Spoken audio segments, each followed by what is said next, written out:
భారత communist party శత జయంతి ఉత్సవాలను జరుపుకోవడానికి కార్యక్రమాన్ని ఏర్పాటు చేసి ఈ కార్యక్రమానికి సభాధ్యక్షత వహించిన మిత్రులు, నాకు అత్యంత సన్నిహితులు కూనంనేని సాంబశివరావు గారు సభాధ్యక్షత వహించి భారతదేశంలో ఉన్న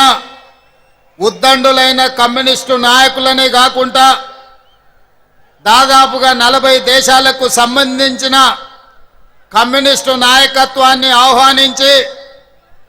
ఈరోజు కమ్యూనిస్టుల కంచు కోట అయిన ఖమ్మంలో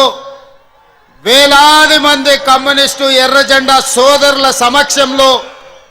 ఈ అద్భుతమైన కార్యక్రమాన్ని ఏర్పాటు చేసి ఈ దేశంలో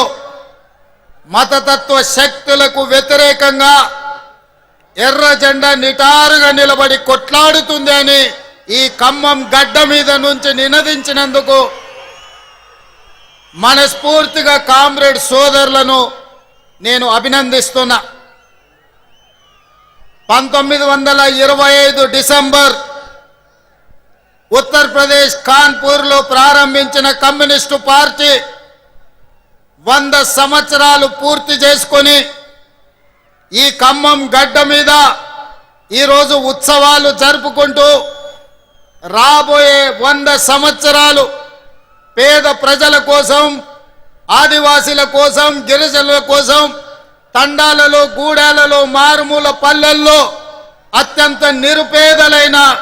పేదల కోసం నిరంతరం కొట్లాడుతూనే ఉంటామని, అవసరమైతే తుది శ్వాస వదులుతాము కానీ ఎర్ర జెండను వదలము అని చెప్పి నినదించిన కమ్యూనిస్టు మిత్రులను స్ఫూర్తిగా తీసుకొని మొన్న జరిగిన ఎన్నికల్లో పాశవికంగా వ్యవహరిస్తున్న ప్రభుత్వాలను పడగొట్టినం. మిత్రులారా, ఈనాడు ఈ వేదిక మీద నుంచి ఈ రాష్ట్రమే కాదు ఈ దేశాన్ని పట్టి పీడిస్తున్న పాశవిక శక్తులను ఓడించడానికి మనం ప్రతిజ్ఞ చేయాల్సిన అవసరం ఉన్నది. ఆనాడు ఈ దేశంలో దేశ స్వతంత్రం కోసం రవి అస్తమించని రాజ్యాన్ని నడిపిన బ్రిటిష్ తెల్ల దొరలకు వ్యతిరేకంగా 140 సంవత్సరాల అనుభవం ఉన్న ఇండియన్ నేషనల్ కాంగ్రెస్ 100 సంవత్సరాలు అల్పెరగని పోరాటం చేసిన కమ్యూనిస్టు సోదరులు కొట్లాడితేనే ఈ దేశానికి స్వతంత్రం వచ్చింది. స్వతంత్రం వచ్చిన ఈ దేశంలో పేద ప్రజల కోసం, తండాలలో, గూడాలలో, మారుమూల పల్లెల్లో ఉన్న ఆదివాసీల కోసం, గిరిజనుల కోసం, బలహీన వర్గాల కోసం, కార్మికుల కోసం, రైతుల కోసం, రైతు కూలి సంఘాల కోసం మీరు నినాదాలు చేసిండ్రు, మీరు పోరాటాలు చేసిండ్రు, మీరు అవసరమైతే ప్రభుత్వం మీద యుద్ధమే ప్రకటించండ్రు. మీరు పోరాటాలు చేస్తే మీరిచ్చిన నినాదం దున్నేవాడికే భూమి అని ఎర్ర జెండా సోదరులు నినాదం ఇస్తే ఆ నినాదాన్ని చట్టం చేసి జమీందారుల దగ్గర, జాగీదారుల దగ్గర, భూస్వాముల దగ్గర ఉన్న లక్షలాది ఎకరాలను ఆనాడు బూర్గుల రామకృష్ణారావు గారు, పివి నరసింహారావు గారు, శ్రీమతి ఇందిరాగాంధీ గారు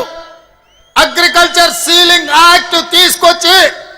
లక్షలాది ఎకరాలను భూస్వాముల నుంచి గుంజుకొని పేద ప్రజలకు పంచిపెట్టిన చరిత్ర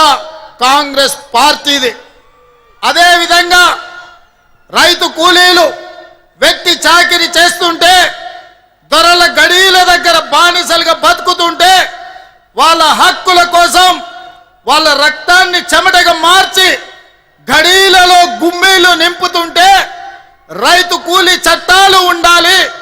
రోజుకు 8 గంటల శ్రమకు కూలీ ఇవ్వాలి అని మీరు పోరాటాలు చేస్తే కనీస వేతన చట్టం తీసుకొచ్చి ఆ కార్మికుల కోసం, కర్షకుల కోసం చట్టాలను శాసనాలను చేసింది కాంగ్రెస్ పార్టీ.